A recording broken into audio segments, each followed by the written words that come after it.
Насколько я знаю, у тебя грузинские корни. Ты родился в Украине или в Грузии? Да, нет, в Грузии не рождался. Родился в Донецкой области, город Шахтерск. Папа у меня грузин, мама украинка, получается. Сейчас живешь там же? Нет, переехал я с Шахтерска в 2014 году, когда начались боевые действия. Мы переехали, я, мама, брат и бабушка, в город Сумы. Там у нас... Сколько тебе лет тогда было? 14. 14 лет. Мы переехали в город Сумы, и вот 6 лет уже живем там. Ты помнишь свой такой самый первый бой в детстве, когда ты подрался, ну вот именно драку? Да, да. Как помню. это было, расскажи. У нас школа такая была, со своим приветом, можно так сказать. Первая драка у меня произошла... Не, ну первая драка, если серьезная, можно так сказать, ну класс 6, наверное, так что подрались там нормально. Как это было? Я шел на перемене в столовую кушать или куда-то шел, не помню. И на класс старший парень подходит, говорит: Ладо, давай там выскочим раз на раз после школы.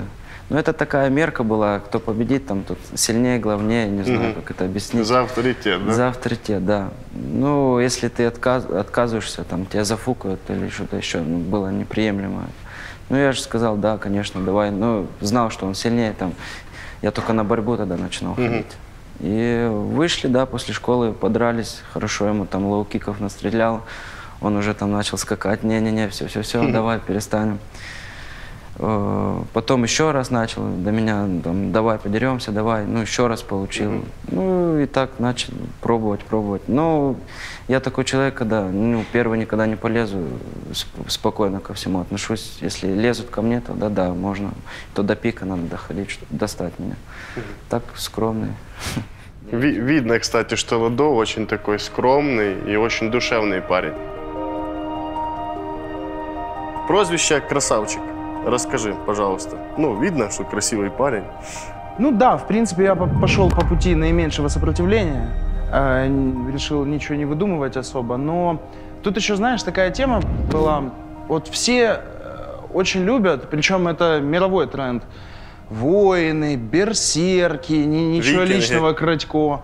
Там, да, викинги, спартанцы, бесстрашные. Ну, блин, я перечисляю просто всех наших пацанов, которые у нас боксируют. Ничего личного. Но все это как-то очень тяжело. То есть дух тяжести ощущается. А мне как-то, ну, красавчик и красавчик. Ну, объективно, мне кажется, ну, вполне. Ну, как-то так и было и принято решение. Еще мне одна женщина как-то сказала, что я очень красивый, и она не только про внешность. И тут я именно проникся, и вот, да. Не повариха здесь, на базе. Это было до сборов. Сопоставь.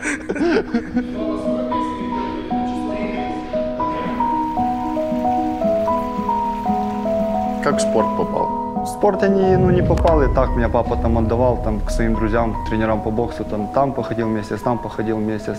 Да все, а так улица, постоянно дрался на улице, и так научился драться.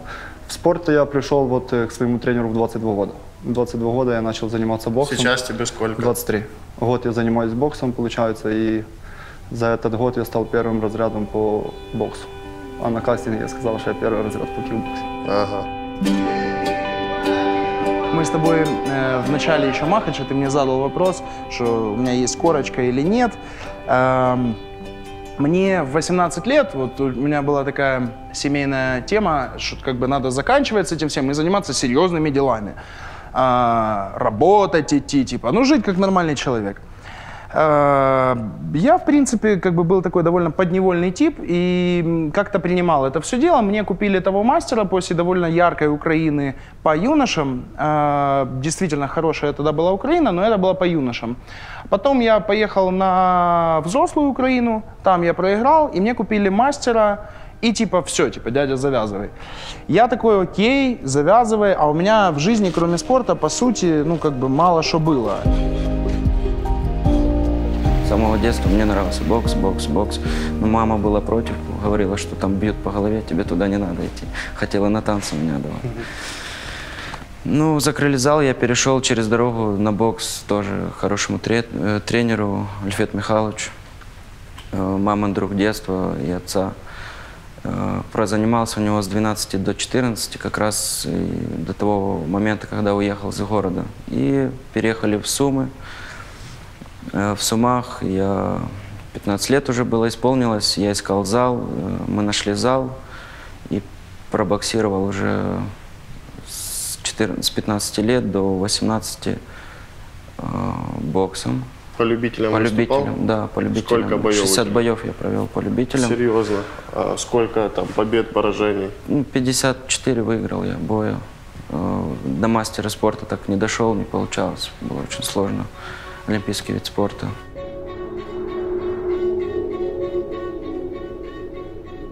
У тебя было уже 2 поединка, которых ты закончил досрочно. Какой поединок тебе дался сложнее и почему? Первый была ответственность на мне, так как Женя просил, чтобы я выступил на Женя Моряк. Женя Моряк, да, он просил, чтобы я выступил на Махаче, и поэтому на мне была такая ответственность, но не мог проиграть, надо было любой ценой выигрывать. Падать, не падать, там, носы, все ломаное, переломанное, надо было выигрывать. Поэтому был, конечно, первый, тяжелый бой. А второй тоже был по-своему тяжелый. У меня такая ситуация сложилась, там, закрыли на домашний арест. Расскажи, да, всем же интересно, почему, как это случилось. Был прием, там был один человек, там денег был должен, там обратились. А у этого человека оказался кум в СБУ. И все, они, короче, склеили свое кино. Поставили на прослушку и, короче, все, приняли. То есть ты был на домашнем аресте, а потом на 1 день тебя отпустили? Да, отпустили. Именно чисто на 1 бой подраться у вас на турнире и все. И дальше я приехал и опять сидел на домашнем аресте.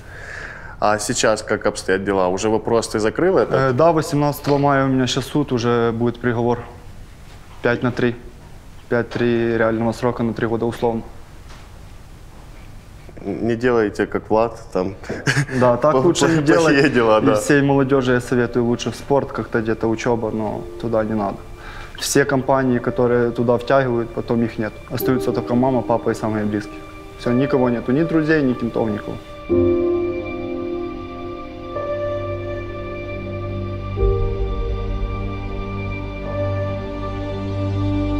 Женя Моряк, как вы познакомились и он, насколько я знаю, он тебя поддерживает, постоянно в соцсетях делает репосты твоих историй.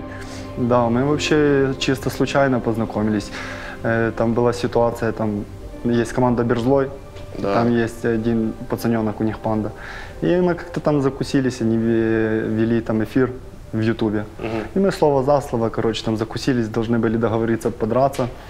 Что-то они там спрыгнули, там, я хотел даже дать $1000, для меня это была тогда не проблема, хотел заплатить ему $1000, чтобы даже приехать просто с ним подраться, и влететь в эту всю движение по ПМА. Потом они там начали $2000, и вот так оно все, и все-таки они меня там заблокировали в Инстаграме, этот панда заблокировал меня, детский сад, не буду говорить, там, маты. И вот, короче, через Кимчи, и есть там у Кимчи друг Артур Бунин. И вот он мне сказал, что у них как раз тоже там с Моряком, я увидел, что у них конфликт, и он говорит, вот обратись к Жене Моряку, может ему это будет интересно, и он как-то, поможет тебе выйти на них. Ну вот все, я списался с Женей, мы созвонились, и вот уже 1,5 года мы так общаемся, на такой ситуации мы начали общаться. С пандой бы подрался? С пандой легко. Можешь передать ему привет, бросить вызов. Давай, приезжай сюда, только на Махаче, мы с тобой подеремся, я тебя нокаутирую, и будет очень тебе неприятно. Хороший вызов.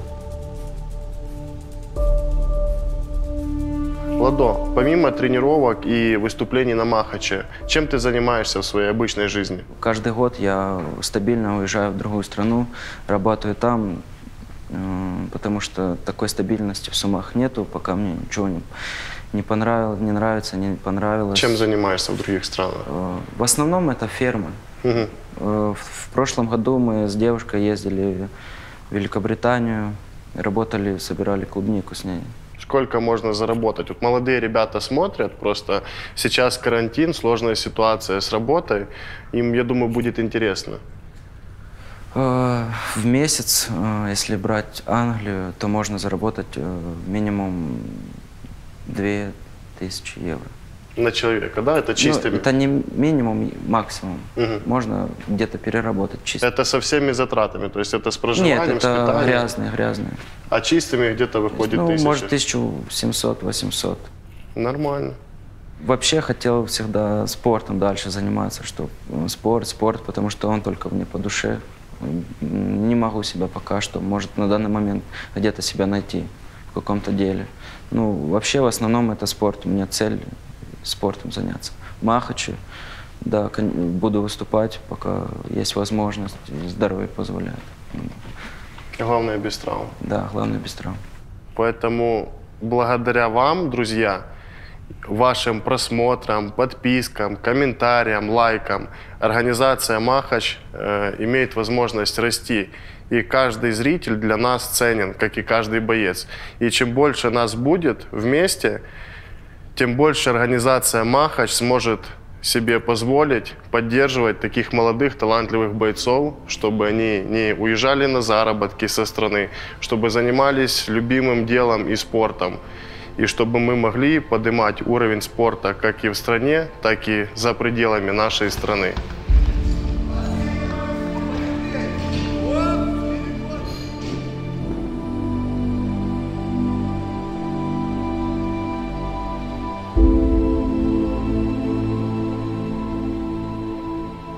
Что в твоей жизни изменилось благодаря Махачу?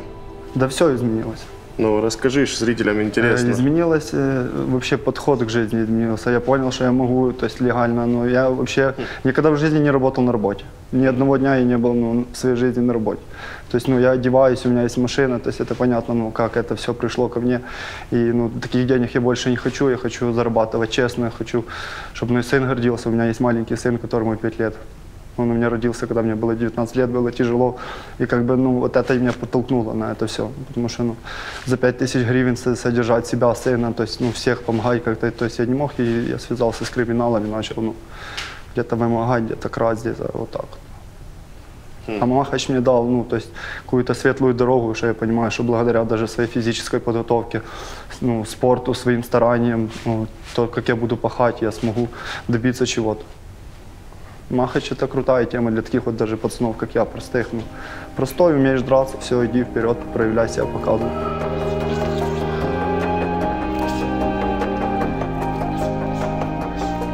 Напомню, что с Владом мы подписали сегодня контракт.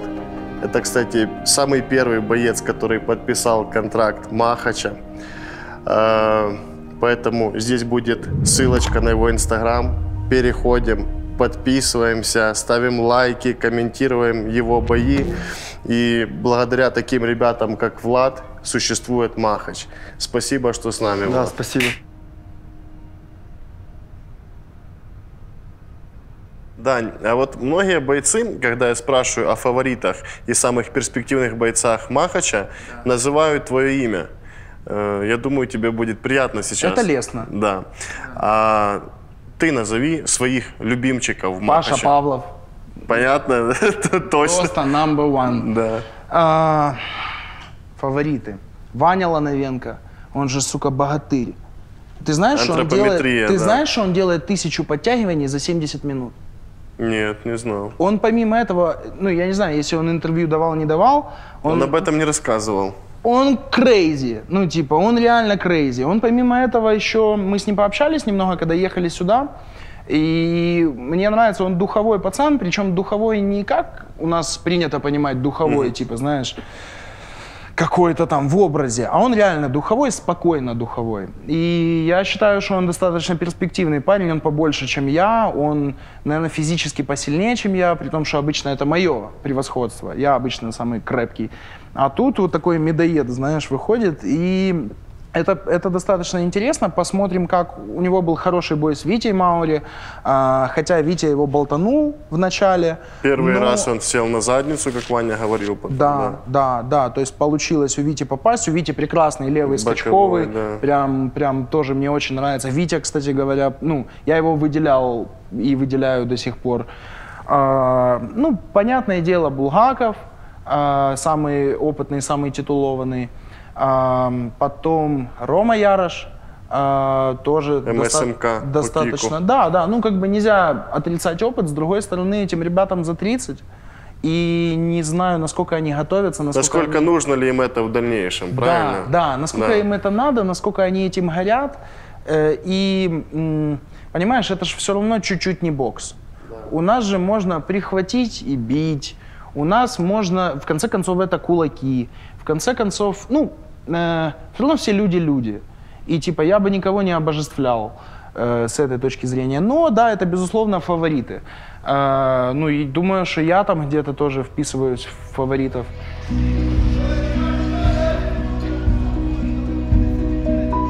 Хорошо. Как завершение нашего интервью, там уже он просто сидит. Да, давайте, я же... Как завершение нашего интервью, хочу сказать, что с Даней Красавчиком у Махача контракт. Теперь это официально боец Лиги кулачных боев Махач. Здесь будет инстаграм Даника. Внизу будет ссылочка. Подписывайтесь, ставьте лайки, поддерживайте этого замечательного, харизматичного красавца. С вами был Данил Красавчик. Спасибо, что с нами, Дань. Спасибо тебе. Всем Махач. Ладо, уже ты официально боец Махача, подписал контракт с нашей организацией, с чем можем и поздравить Ладо. Спасибо. Что ты пожелаешь зрителям, фанатам и молодым бойцам, которые хотят ворваться в Махач? Организации пожелаю, чтобы она быстрее взлетела на мировые такие рынки, чтобы все хотели туда попасть. Ребятам пожелаю больше тренироваться, проявлять себя и пытаться, если хотите, то идите туда за своей целью. Не слушайте никого. У вас только есть должна своя быть голова на плечах.